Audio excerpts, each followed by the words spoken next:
Olá, boa noite. O É Notícia entrevista hoje o cientista político Fernando Abrúcio. Ele é doutor em ciência política pela Universidade de São Paulo.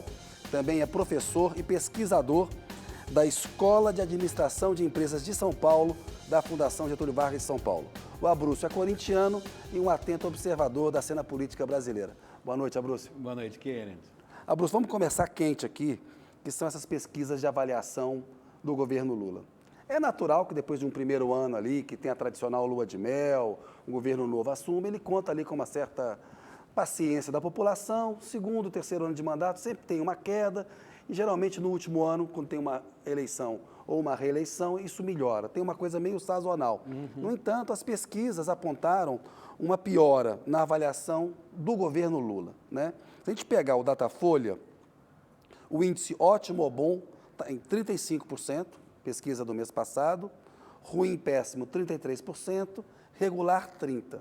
Em dezembro eram 38% de ótimo bom, 30% de ruim, péssimo. Não é uma grande queda de popularidade, mas é uma queda. Eu queria tentar entender com você quais são as razões dessa queda e quão grave ela pode ser, ou ela é só um alerta, ou na tua avaliação se é grave, enfim. Querido, eu começo por um ponto que as pessoas não estão prestando atenção. Nunca mais vai ter, nesse curto prazo, aquela popularidade que o Lula teve na primeira década dos anos 2000, sobretudo em 2010, que chegou a ter aprovação de 83% dos brasileiros. Por que não vai ter mais? Porque um terço dos brasileiros, aconteça o que acontecer, ficará contra o governo e a favor do Bolsonaro. É um pouco aquela frase do Trump que disse que se eu matar alguém na 7ª Avenida, ainda uma grande parte dos meus eleitores continua votando em mim. Então, assim, esse um terço é uma coisa muito nova. Fora isso, tem um grupo ali que, digamos, tem algum antipetismo, algum sentimento negativo ao governo, que significa que, se nós fôssemos pensar em taxa de aprovação, o teto do Lula é 60%. Mais do que isso não terá nesse mandato, por melhor que ele faça.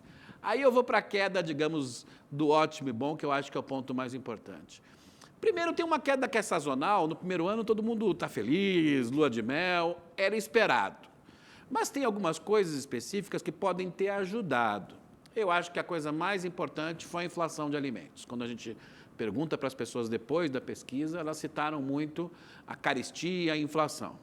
Esse é um fenômeno sazonal muito forte no começo do ano. Sim. A tendência é que agora isso se estabilize. A segunda coisa tem a ver com certas frases do presidente Lula. A geopolítica mundial mudou muito. O presidente Lula podia ser muito loquaz, falar muito nos seus 2 primeiros mandatos. Acho que agora terá que falar menos, porque a geopolítica mundial está caótica. E tem uma razão estrutural. Acho que a razão estrutural mais importante que pode atrapalhar o governo Lula, porque eu acho que em educação, em saúde, em economia, até o final do mandato, ele estará melhor. O quanto não sabemos, mas estará melhor.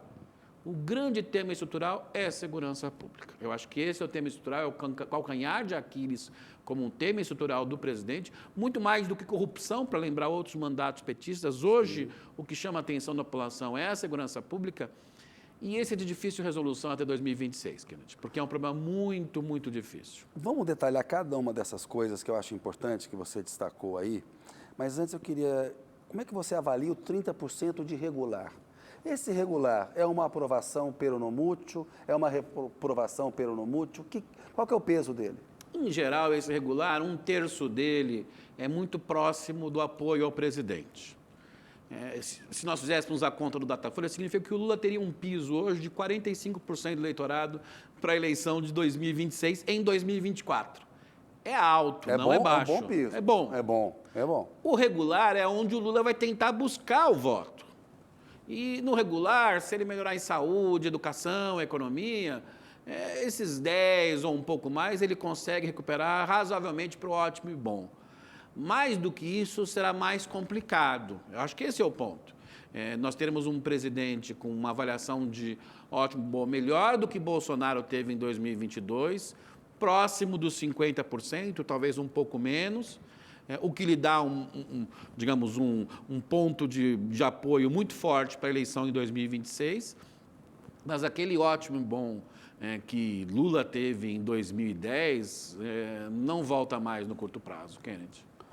Importante você dizer isso, ou seja, o mundo é outro, como você falou, as tensões do mundo estão muito mais se aflorando, né? Um quê de anos 30 do século XX. Na verdade, ela ganhou um caráter mais estrutural. Havia polarização antes entre PT e PSDB, Fernando Henrique, Lula, mas ela tinha mais maleabilidade. Hoje nós temos um eleitorado, para usar o termo que o Thomas e o Felipe usam pela Quest, mais calcificado.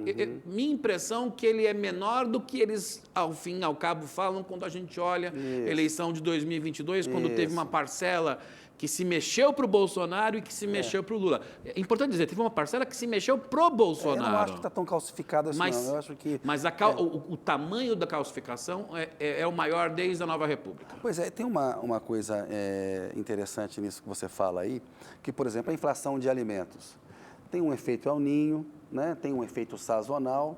O governo chamou lá o Paulo Teixeira, ministro do Desenvolvimento Agrário, o Carlos Fávaro, da Agricultura, tomou uma medida aqui e ali, mas não tem muito controle sobre ela. As outras coisas que você apontou, falas do presidente Lula, ele tem controle, né? Ele poderia até dizer as coisas que ele disse de uma outra maneira, aquilo que o Duda Mendonça falava. Comunicação não é o que a gente diz, mas o que o outro entende, né? E a questão da segurança pública. Quando você analisa, Abruxo, as falas do Lula, quais são as problemáticas? Em Gaza, quando ele faz uma comparação com o Holocausto, ele falou, olha, eu não citei o Holocausto, mas ele falou a ordem do Hitler para matar os judeus. Aquilo é que resultou no Holocausto. Aquela frase teve peso? Acho que sim. O Lula, por natureza, é hiperbólico, né? Sempre Sim. foi a história dele, para o bem e para o mal, né? Porque talvez nenhum outro político brasileiro pudesse convencer a população brasileira que os mais pobres tinham que comer de manhã, no almoço e no jantar, como ele falou. Mas hoje, esse caráter hiperbólico do Lula, ele vai ter que se controlar mais. A questão, na verdade, é a frase mais do que a avaliação do Brasil em relação ao conflito em Gaza. Por que eu estou dizendo isso? Porque o que está acontecendo no mundo é que a Europa, os Estados Unidos estão cada vez mais preocupados com o governo de Netanyahu. Isso. Quem está isolado no mundo não é o Brasil, é Netanyahu. A gente viu o Macron aí na semana passada com o Lula. Essa semana, o próprio presidente Biden, por conta de um episódio terrível da morte de trabalhadores de uma ONG, o primeiro-ministro da Inglaterra, o Brasil, quem está isolado é o Netanyahu, não é o Brasil. Quem chama o perdedor da eleição para visitar o seu país, um perdedor que provavelmente será preso por um golpe de Estado, é Netanyahu, não é Lula. Mas a frase do Lula, ela tocou num conjunto importante da população. Então, ele vai ter que... Uma coisa é a avaliação dele, outra coisa é as frases. Mas é bom lembrar, depois dessa pesquisa, o Lula baixou a bola nessas frases mais hiperbólicas. Tem diminuído a ida a alguns eventos. A imprensa fica falando assim, não foi nesse porque tinha não sei o quê. Não, ele está diminuindo, nas últimas 2 semanas, vários eventos. E tem tentado falar menos da questão internacional, percebeu que o mundo está muito confuso, e falado mais coisas que eu acho que tem a ver com aquilo que liga o Lula ao povo. Mesmo aqueles que não gostam do Lula sabem que ele é muito vinculado a um certo perfil das classes D e E no Brasil. Eu acho que é que o Lula deve fazer e acompanhar muito fortemente as pesquisas. Como é que você viu essa mudança do Lula em relação à Venezuela? Ele recebeu Maduro no ano passado, numa visita de Estado, pouco antes do encontro do Mercosul. Aquilo até atrapalhou a reunião do Mercosul. Ali ele fez um acordo com o Maduro, que depois em Barbados foi confirmado, Maduro prometendo fazer eleições limpas. E a gente viu que não está acontecendo isso lá. Ele impediu candidaturas de oposição. Essa mudança que o Lula está fazendo agora sobre a Venezuela, isso pode ajudá-lo? Eu acho que essa mudança tem, na verdade, razões externas e internas. A razão externa é que se percebeu que o Acordo de Barbados foi jogado no lixo. E o Brasil fez uma nota muito suave, na verdade, muito suave. Agora, a resposta da Venezuela foi uma molecagem. Foi tipo respostas do Milei, quando fala do presidente da Colômbia. Isso é molecagem. A frase do Bolsonaro em relação à mulher do Macron. Quer dizer assim, estas coisas são molecagem. Não há como você, na ordem internacional, aceitar isso. Então, na verdade, o Lula aproveitou a molecagem da Venezuela para fazer uma fase mais forte. Talvez se a Venezuela não respondesse à nota do Brasil, o Lula ficaria na moita. mas acho que tem também razões internas, né? Acho que, no fundo, a Venezuela levantou a bola para o Lula falar assim, agora vou dar uma frase forte contra a Venezuela, vou isolar um pouco mais a Venezuela para ganhar, digamos, aqui no meu fronte interno. E acho que o Lula fez exatamente essas duas coisas. Daqui para diante, me parece que, se não ocorrer nenhuma grande mudança, o governo brasileiro tenderá a ficar mais calado. Mas, ao mesmo tempo, isso isola a Venezuela frente ao seu maior parceiro da América do Sul. Então, me parece que, se a eleição for do jeito Maduro de ser, vamos chamar assim, a Venezuela vai se isolar ainda mais. E quem tem segurado a Venezuela no mundo é a China e a Rússia, e a China e a Rússia estão com muitos problemas no mundo para ficar segurando no colo o Maduro. E sempre digo, ditadores têm que ter muito medo à noite, porque, ao mesmo tempo que eles tomam poder, são muito violentos, quem está ao lado deles não titubeia em dar um golpe. Maquiavel falava isso. E tomar cuidado com essas lealdades de ocasião aí. Exatamente. O Abrúcio, as falas do Lula sobre a Petrobras e a Vale. Na Petrobras, a União é acionista majoritária das ações com direito a voto. A Vale é uma empresa privada, mas ela depende de muita concessão pública para a rodovia, para a mineração. É legítimo o Lula falar o que ele falou sobre as duas companhias? Legítimo é colocar a posição do governo federal, que no caso da Petrobras é o acionista majoritário, não há o que discutir, é matemático. O cara que compra uma ação da Petrobras tem que colocar no cálculo dele o seguinte, essa empresa é uma empresa de economia mista e quem controla é o Estado brasileiro. Mas a maneira como se faz isso, acho que esse é o ponto. Ninguém está discutindo que a Petrobras queira, por exemplo, aumentar os investimentos ou queira se transformar numa empresa de energia, que é uma decisão governamental. Isso. Não é apenas uma empresa de petróleo e gás, mas uma empresa que vai participar da transição energética para um novo mundo do ponto de vista da economia verde. A questão é que, no episódio da Petrobras, foi uma grande atrapalhada, Kennedy, porque, de fato, aqueles recursos, aqueles dividendos, não poderiam ser usados para investimento. Então, digamos, fumaça. Aquilo foi completa fumaça. Me parece que vão, de fato, repassar esses recursos para os dividendos e vão rediscutir para o ano que vem como se faz a divisão. Aí é mais razoável, o mercado se prepara. Então, foi uma grande atrapalhada, cujo principal responsável não é o presidente Lula. O principal responsável é a briga entre o ministro das Minas e Energia e o presidente da Petrobras. Isso está atrapalhando o presidente Lula, ele vai ter que arbitrar. Se ele não arbitrar, isto vai gerar mais e mais confusão para ele. Vai continuar. Uma coisa que a gente não falou e que dizem muito em Brasília é que o Lula precisa melhorar a relação com os evangélicos e que isso também seria uma razão da queda de popularidade dele. Ou seja, já é um setor em que o Bolsonaro tem um apoio maior do que o Lula, mas que estaria faltando ao Lula se comunicar melhor com os evangélicos. O que você acha dessa tese, Abrúcio? Vamos pegar esse episódio recente das frases do Lula em relação a Israel, em relação digamos, a comparar o governo de Israel hoje a Hitler. No fundo é isso, não foi o Holocausto, foi isso, mas isso é muito forte também. Isso pega uma parte do público evangélico. O público evangélico, na verdade, são vários públicos evangélicos, mas pega. O quanto isso afetou a pluralidade, é provável que tenha afetado. Então, acho que o presidente Lula vai ter que prestar atenção em alguns temas estratégicos. Parte da questão não é conquistar eleitores evangélicos, é não perdê-los. Ou seja, tem que ter um cuidado, ter uma agenda. Olha, esses 4, 5 pontos são muito delicados para os evangélicos. Trate de outra maneira. Do restante, há chance de conquistar eleitores evangélicos se o presidente não tocar naqueles 4 ou 5 pontos mais sensíveis, com crescimento econômico, com educação. Veja, uma grande parte do público evangélico são mulheres negras periféricas nas regiões metropolitanas do Brasil. Se a gente olha matematicamente, esse é um público muito forte dos evangélicos. O que elas precisam? Creche para os filhos, talvez algum tipo de renda para mantê-los do ponto de vista da primeira infância. Quando tem filhos mais velhos, o programa Pé de Meia agora pode ter um efeito entre os evangélicos. Elas querem também, digamos, emprego para si ou para o marido. Veja, tem coisas dos evangélicos que aproximam o Lula dos evangélicos e afastam os evangélicos do Bolsonaro. Há uma rejeição enorme entre os evangélicos em relação às armas. E isso contou negativamente, eu fiz pesquisas qualitativas na época, para o Bolsonaro perder voto de evangélico, isso as pessoas não falam. Então, assim, tem algumas agendas que o Lula pode ganhar um pouco mais. Mas a conquista dos evangélicos vai ser uma conquista aos poucos, evitando temas sensíveis e trazendo aquilo que dá bem-estar à vida dessa população, que é o retrato, digamos, em boa medida, de uma parcela da classe C e D do Brasil.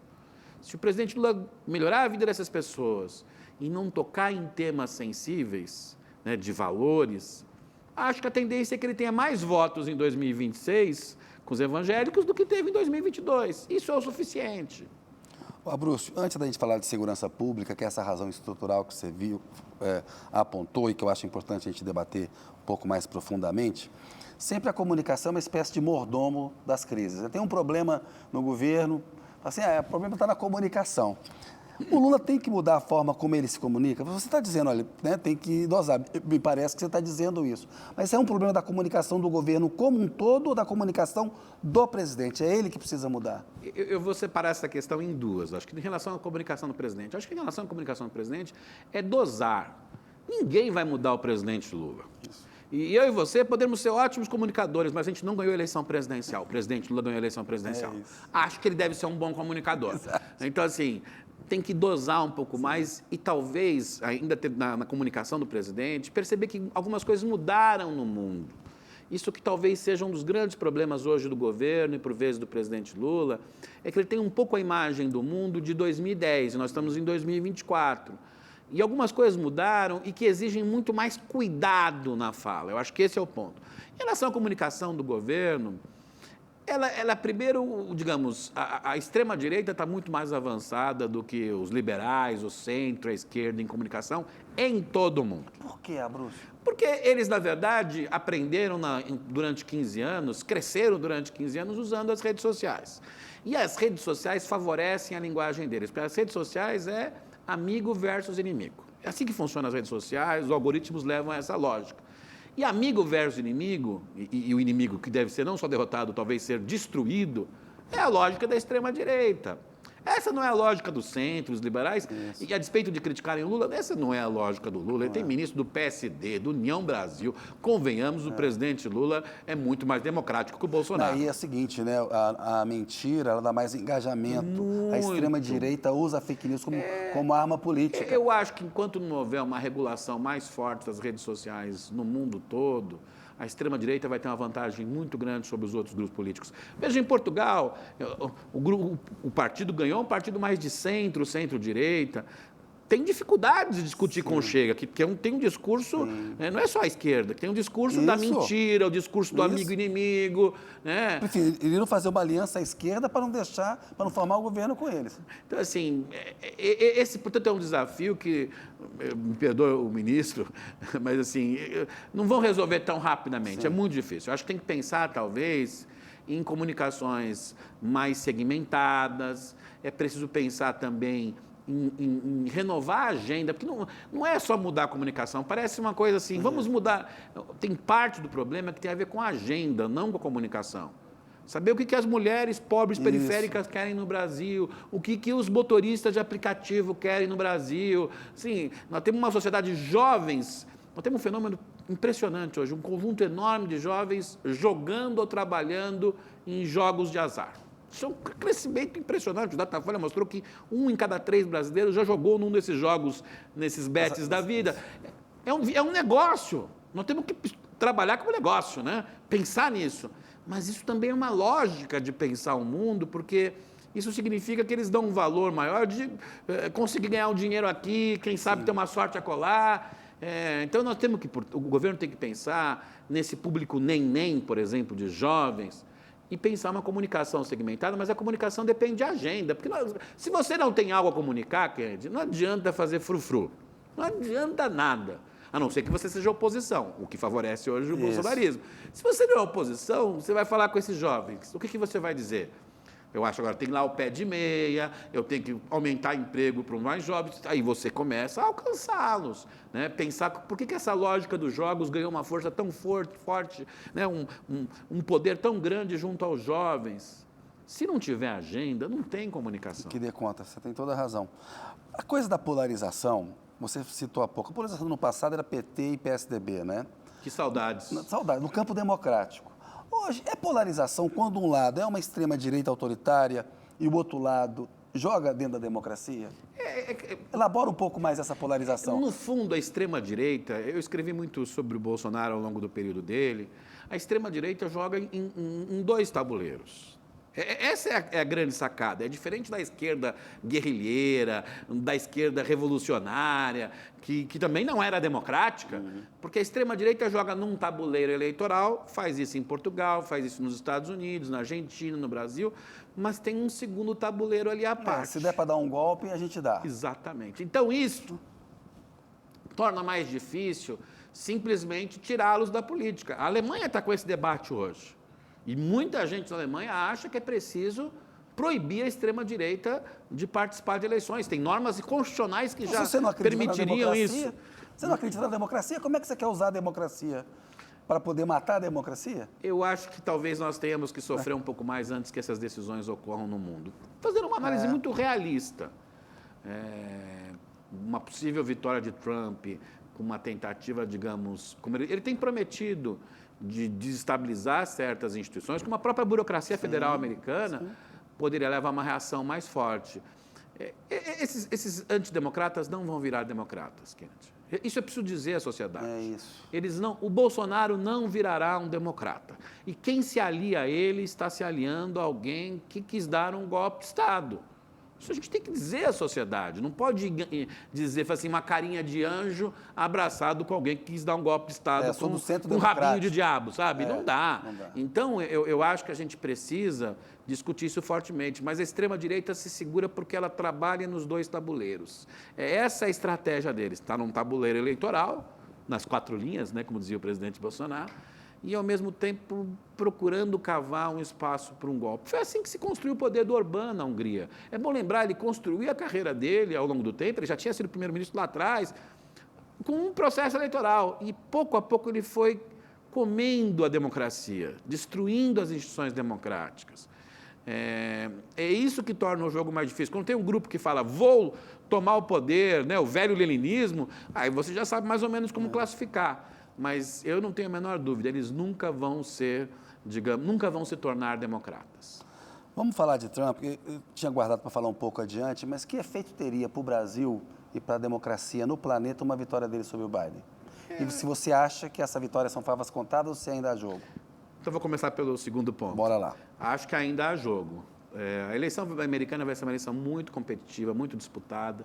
A gente sabe que ao final, ali, quando tiver a eleição, vai ser o melhor momento da economia americana, a inflação vai estar mais baixa, vai ter alguma redução de juros, o emprego vai estar no seu melhor momento, tem uma campanha e, portanto, vai ficar lá próximo da campanha os 2 últimos meses, mostrando coisas do Trump. Então, vai chegar muito próximo e quem ganhar vai ganhar por detalhes. Detalhes nos estados pêndulo, como eles chamam, né? Nos estados que mudam.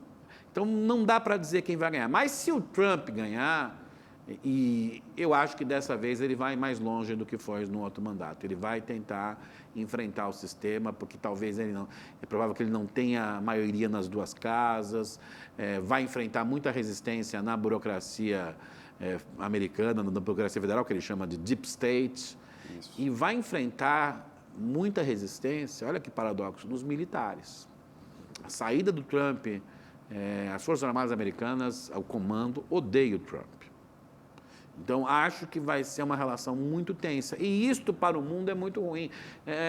O pessoal que, digamos, é contra o imperialismo, etc., eu sempre digo, quando os Estados Unidos ficam desestabilizados, o mundo inteiro sofre. Então, acho que seria muito ruim. E, para o caso brasileiro, Trump vencer, é provável que ele vença no momento em que Bolsonaro vai estar ou sendo julgado, ou já poderá já estar preso. Isso vai gerar confusão no Brasil, não tenho a menor dúvida. Bruce, vamos para a segurança pública, que eu estou adiando aqui para falar com você. O Lula, na campanha, havia prometido criar um Ministério da Segurança Pública. Aí, como ele convidou o Flávio Dino para ministro da Justiça, e uma figura de muito peso, o Dino pediu que a Segurança Pública ficasse lá na Justiça. Quando o Dino saiu, voltou a circular essa possibilidade, o Lewandowski pediu para manter a Segurança Pública lá, porque Polícia Federal iria para esse novo ministério. E o Lewandowski outro dia falou, a segurança pública é uma atribuição dos estados pela Constituição. A gente sabe que está lá na Constituição. No entanto, esse abacaxi já está no gabinete do presidente da República. Já está lá na mesa do Lula. O que o Lula deveria fazer? Deveria criar o Ministério da Segurança Pública ou deve tratar a questão como ele está tratando? Olha, eu acho que a questão não é só criar ou não o Ministério da Segurança Pública, é mudar a política de segurança pública. Você pode ter no Ministério da Justiça uma área forte de segurança pública que primeiro tem que fazer um sistema único de segurança pública que está na lei, mas não funciona. Veja, o SUS salvou o Brasil na pandemia das loucuras do Bolsonaro. Ter um sistema significa uma articulação federativa mais forte. Hoje, a articulação federativa entre o governo federal e os estados é pontual e muito frágil. Sem essa articulação, os eleitores em 2026 vão botar a culpa da segurança pública nos governadores, mas também no presidente. Não tem a menor dúvida quanto a isso. O que favorece um candidato antissistema, talvez nem favoreça alguns dos candidatos que são governadores, talvez nem favoreça os candidatos a governador. É melhor colocar num caso como esse, se tivesse a impressão, uma Michele do que um Tarcísio, digamos assim. Porque é um discurso, olha, porque os governadores também vão perder polaridade. A coisa da segurança vai piorar em São Paulo. Mas essa política que o Tarcísio está aplicando aqui, mais dura, a Samira Bueno, do Fórum Brasileiro de Segurança Pública, disse numa entrevista aqui que é anormal essa letalidade policial da Polícia Militar. Completamente anormal. Né? E isso renderia frutos aí nas pesquisas. Rende no curto prazo. Em 2 anos piora. Por quê? Porque as pessoas começam a morrer na periferia. Vejam, vamos pensar que Fleury fez isso em São Paulo. Qual foi o final político do Fleury? O esquecimento. Isso. Garotinho tentou fazer isso no Rio de Janeiro. Dançou. Só sobrou Campos para ele e a família. O Witzel tentou fazer isso. O discurso do Witzel era muito mais direto que o discurso do Derrite. Só para a gente lembrar disso. Sim. O Witzel não tem ideia onde ele esteja agora, mas, digamos, não está bem na política. Não, incinerado. Incinerado. Isso não dura muito tempo, gente, porque as pessoas vão morrer, a insegurança vai continuar. Porque, assim, você liga os jornais à noite, o que acontece? Morreu não sei o quê, polícia, tal, você fala assim, mas estamos matando os bandidos. Que nada, no bloco seguinte, arrastão no Morumbi. Roubo de celulares no centro de São Paulo. 2, 3 anos as pessoas vão chegar e falar assim, poxa, mas vocês fizeram a política dura, mas continua a correr isso. E não dá resultado, né, Abruzzo? Não dá. Tirar a câmera do uniforme do policial piora a segurança do policial, inclusive. E sabe, as pesquisas de opinião mostram que o apoio à Câmara é gigantesco no Brasil. Eu acabei de pegar uma pesquisa ontem, 80% da população brasileira apoia o uso da Câmara. Por quê? E aí tem um paradoxo. Ao mesmo tempo que a população brasileira quer que seja mais duro com os bandidos, porque a população sofre, sobretudo os mais pobres, sim, ela não confia completamente na polícia. É isso que alguns desses governadores, esse projeto da saidinha, eles não perceberam. 2, 3 anos de apenas dureza policial, que não vai resolver o problema. Essa inspiração, desculpa te interromper, no Bukele lá, o presidente de El Salvador. Só tem uma pequena diferença. Bukele não enfrentou o PCC e o Comando Vermelho. No Brasil, é mais parecido com o México. Qual é o grande problema? Há vários problemas de segurança pública. A gente fala grande problema assim, tem que pagar melhor os policiais. São Paulo está com pouco policial, precisa contratar mais policiais, aumentar a inteligência. Tem coisas que têm a ver com profissionalização, não transformar policial em bandido. Nós estamos querendo, o Derrite quer transformar policial em bandido. Isso é horrível. Tem que todo mundo seguir a lei. Mas o grande problema no Brasil é o crime organizado. Não era o grande problema de El Salvador. El Salvador eram gangues. El Salvador é o Haiti. O crime organizado brasileiro é transnacional. O crime organizado brasileiro não é uma só facção, é mais de uma facção. O crime organizado brasileiro tirou 2 condenados de uma prisão de segurança máxima no Rio Grande do Norte. Foram capturados hoje. Muito bom. Mas o crime organizado brasileiro é uma multinacional que roda bilhões e bilhões de reais por ano. Isso não era El Salvador. Tiraram do Rio Grande do Norte, foram pegos no Pará, quase 2 meses E só conseguiram fazer isso graças ao crime organizado. Não é para fazer aqueles filmes de Hollywood, né, assim, de Alcatraz, que fugiram. Não, é crime organizado.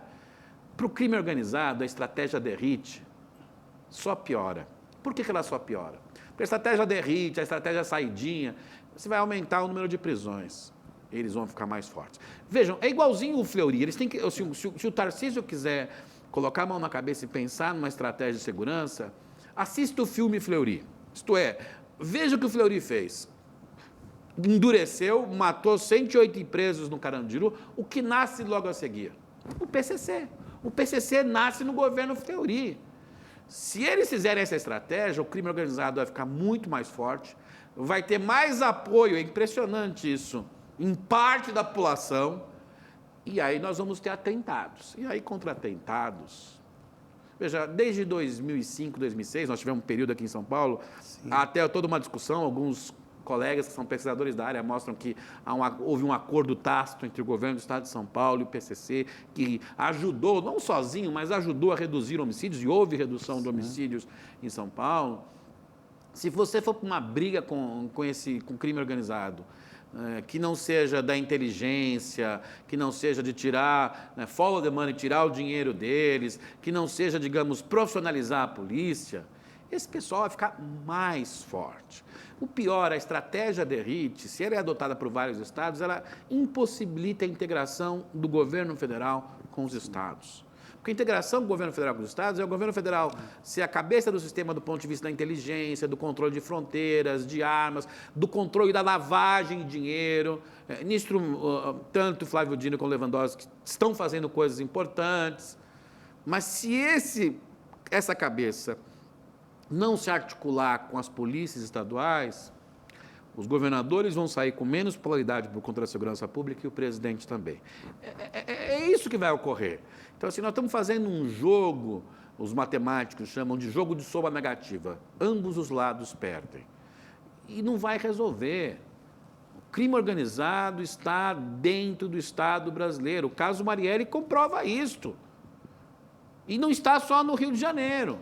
Então, essa discussão, né, de vamos voltar à rota na rua como Maluf na década de 70, o Brasil mudou muito. O Abruzzo, vou pedir licença para você um minutinho, vamos fazer um intervalo. O Abruzzo estava falando estratégia Derrite por causa do Guilherme Derrite, que é o secretário da Segurança Pública de São Paulo e está bancando essa política de segurança pública que é avalizada pelo Tarcísio de Freitas, governador de São Paulo. Mas a gente vai fazer um pequeno intervalo e vamos voltar com o Abruzzo para discutir esse tema.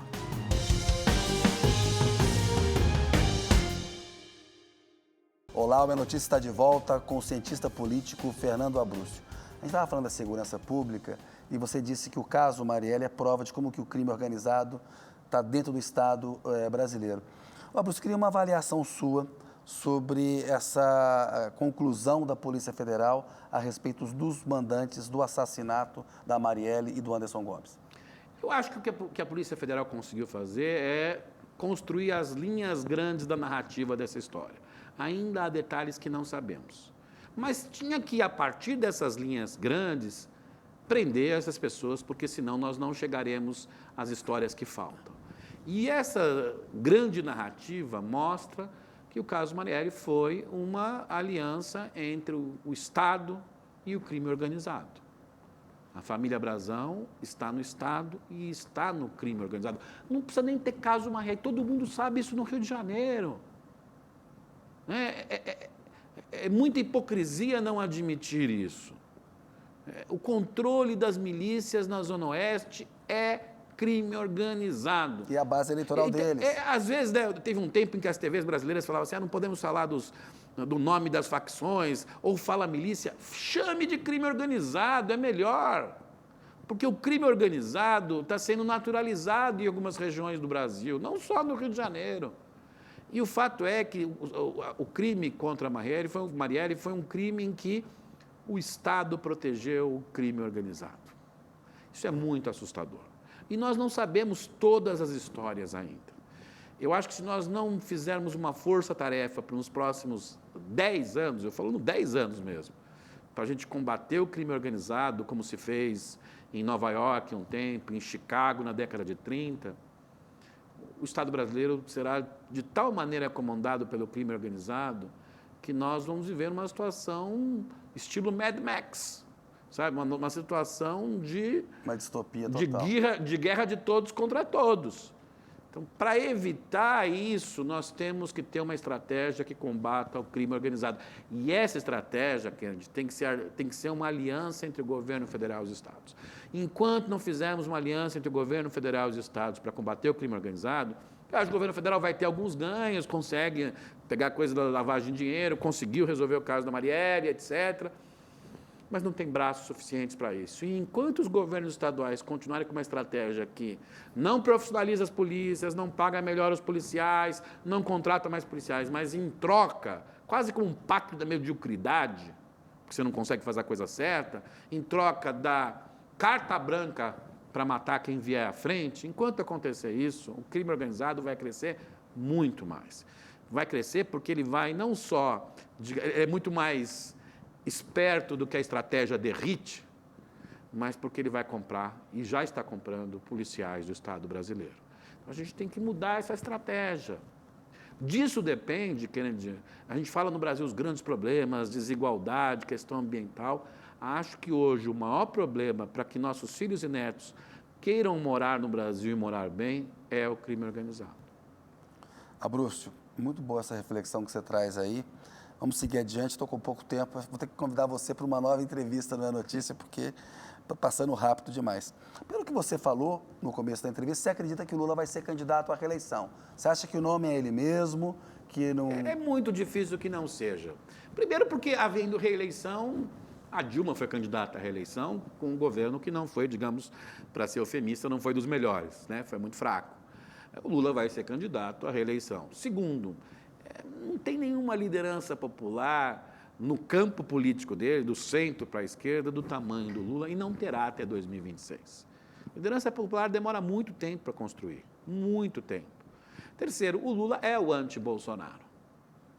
Porque o que me preocupa é que reclama-se muito no Brasil que não houve espaço do centro, os liberais. Esse pessoal tinha que, na outra campanha, escolher o Bolsonaro como inimigo total. Enquanto não fizerem isso, eles que estão perdendo o voto do Bolsonaro, não é o Lula que está perdendo o voto do Bolsonaro. Então, assim, o Lula é o anti-Bolsonaro. E acho que, nesse sentido, o Lula tem, me parece, o favorito para a eleição de 2006, mas para uma eleição apertada, porque o Brasil já não é o Brasil de 2010, de 2006, do Fernando Henrique de 94, 98, não é esse Brasil. E quem seriam os nomes da direita? Por enquanto, tem aparecido talvez 4 nomes, né, que seriam opositores: o Zema, o Caiado, o Tarcísio e a Michelle. Acho que são esses 4 nomes. Acho que Zema não tem chances, porque não será aceito pela base bolsonarista. Caiado, digamos, talvez também tenha grandes dificuldades de ser aceito pela base bolsonarista. Ele tem um partido grande, o que é uma vantagem, o que o Zema não tem. Mas acho que talvez ele tivesse até que mudar muito o perfil dele para ser aceito pela base bolsonarista. Me parece que os 2 candidatos hoje em jogo são o Tarcísio e a Michelle. O Tarcísio, a grande questão é saber quem ele vai ouvir para a decisão final, o Derrite ou o Kassab. O governo do Tarcísio, aliás, está nesse dilema. Ele precisa escolher ou o Kassab ou o Derrite. Se ele escolher o Kassab, ele vai concorrer à eleição e vai tentar construir uma coisa de longo prazo para uma direita moderna. Se ele escolher o Derrite, ele escolhe ser o candidato do Bolsonaro. Ele não escolhe ser Tarcísio, escolhe ser o candidato do Bolsonaro. Mas é bom pensar, ele vai ser seria um candidato competitivo, inegavelmente, mas com mais chances de perder do que ganhar, e se ele perder, os Bolsonaros vão engoli-lo. Ele vai, digamos, talvez ter que voltar, vai ter que ir para uma consultoria de transportes, uma consultoria de infraestrutura, porque não terá mais chances na vida política. E tem a Michelle, que eu acho que não deve ser descartada como candidata, porque, ao fim e ao cabo, ela é Michelle Bolsonaro. Bota-se, inclusive, na urna eletrônica. A questão é saber se os partidos vão aceitá-la, porque essa é uma outra discussão. Porque uma das vantagens do Lula é que o Centrão vai se dividir em 2026. como sempre, fazem boas estratégias, melhores do que a esquerda e do que a extrema-direita. Uma parte vai apoiar o Bolsonaro e uma parte vai apoiar o Lula. Por que precisa apoiar o Lula, alguém vai dizer? Porque é provável que o crescimento econômico esteja um pouco maior, inflação razoável, emprego maior e mais. O orçamento de 2026, por mais que existam emendas hoje que dão uma liberdade enorme ao Congresso, estará nas mãos do Executivo. Sim. Porque só o Executivo... Eles não vão botar fogo no Congresso em 2026, porque eles também perdem voto. Para botar fogo até 2025, 2026 já não dá mais. E vão precisar da implementação para se eleger como deputados. Portanto, eu acho que uma parte do Centrão vai ficar com o Lula, talvez até uma parte não fique com ninguém só para continuar com as emendas, e outra vai ficar com o Bolsonaro, é provável. Então, isto favorece o Lula, porque o Lula não teve nada do Centrão na sua campanha, e isto o ajuda, porque dá capilaridade. O Centrão do Nordeste, Kennedy, não vai ficar com o Bolsonaro. Ou seja, o seu prognóstico, Lula favorito, mas numa eleição dura. Isso, esse é meu prognóstico. E acho que a grande questão no Brasil é a sucessão para além de 2026. Claro que esse prognóstico, muita coisa pode acontecer no mundo, guerras, etc. Mas supondo um cenário razoavelmente parecido com agora, o que não quer dizer que o mundo esteja tranquilo, mais ou menos parecido com agora, tem guerra da Ucrânia, guerra em Gaza. Esse é o cenário de um Lula favorito, uma eleição apertada, e aí a grande questão seria quem vem depois. Vai ter uma briga grande no lulismo, enorme, não tem a menor dúvida. Hoje se fala muito no Haddad. Ele vai ter que ser mais budista do que tem sido. O Fernando Haddad tem sido um budista, aguentado tudo. Vai ter que ler muito Confúcio, vai ter que ser bem budista, mas eu acho que ele tem boa chance, mas vai ser uma guerra. E do outro lado vai ser um pega para capar, porque provavelmente Bolsonaro vai estar preso. Isso vai exigir... Bolsonaro preso em 2026, pense nisso, querido. O candidato que for ungido, vai ser isso mesmo, ungido pelo Bolsonaro, vai ter que fazer um discurso de extrema-direita. Tarcísio não pode caminhar para o centro se vira o candidato Bolsonaro. Então, assim, vai ter uma briga ali enorme. Eu espero, se a gente tiver ter alguma visão otimista, que do lado lá mais do centro, para a esquerda, essa briga gere uma visão de século XXI e não do século XX, e que do outro lado gere uma direita moderna. O Brasil precisa disso. Ô, Abrúcio, o tempo acabou, mas eu queria uma avaliação sua muito rápida sobre os 60 anos do golpe militar de 64, a frase do Lula de que não queria remoer o passado e a questão militar brasileira. Eu acho que o Lula disse isso porque ele tem um plano estratégico de curto prazo, porque sabe que os militares, um conjunto importante de militares de altíssima patente, vai ser presa. O Brasil não fez isso em nenhum momento da história.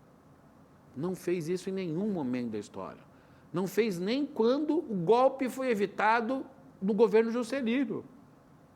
Isso é uma novidade impressionante, isso é um choque impressionante. É por isso que quando o Supremo decide aí que não há poder moderador e o comandante do Exército diz, não há mesmo poder moderador, o presidente do Supremo Tribunal Militar diz, não há poder moderador, é porque sentiram, né? Sentiram que a coisa ficou complicada. Mas, na verdade, Lula faz isso, mas na semana seguinte, o ministro Silvio Almeida faz uma homenagem a tudo que ocorreu de negativo com dois grupos indígenas brasileiros na ditadura militar, que é uma homenagem inédita, histórica, talvez não só seja uma marca para a democracia brasileira, mas seja uma marca para mais de 500 anos de história de exploração dos grupos indígenas. Por isso, eu acho que no jogo aí do Lula tem um jogo de ambiguidade estratégica. Eu preferia, obviamente, provavelmente você, que nós estivéssemos hoje junto com os militares, não é contra os militares, dizendo não queremos nunca mais ditadura. Os militares deveriam falar isso. Eles só perdem continuando esse discurso. Mas isso não aconteceu. Mas, politicamente, eu diria que quem é o derrotado nesse processo aí da efeméride dos 60 anos do golpe militar são os militares, não é o Lula. Porque o Lula, de um lado, digamos, faz um acordo que vai levar à prisão militares, mas, de outro, homenageia. Não só houve isso, a Comissão de Anistia, nessa semana, foi muito ativa. A Comissão da Anistia disse, temos que ter memória sobre o que foi o terrível período do regime militar. Isso é o coração do governo Lula, queridos. E os militares não abriram a boca. Portanto, eu acho que tem uma ambiguidade aí, cujo maior prejudicado são os militares. Eu preferia que nós tivéssemos uma outra situação, que estaríamos discutindo junto com os militares, assim, nunca mais queremos voltar a isso. Isso seria a grande lição para nossos filhos e netos. Mas, por enquanto, não foi possível politicamente, e mesmo com essa ação do Lula, que eu gostaria que fosse de outro modo, quem está perdendo o jogo são os militares. Abrúcio, obrigado pela ótima entrevista, meu caro. Obrigado, Até uma próxima. Até a Valeu. próxima, cara. Foi um prazer falar com você. Valeu. Obrigado. Pessoal, a entrevista acabou, infelizmente. Vou ter que chamar o Abrúcio para o outro pré-notícia. Muita coisa ficou aqui para a gente abordar. Agradeço a audiência de vocês. Até a semana que vem. Boa noite novamente.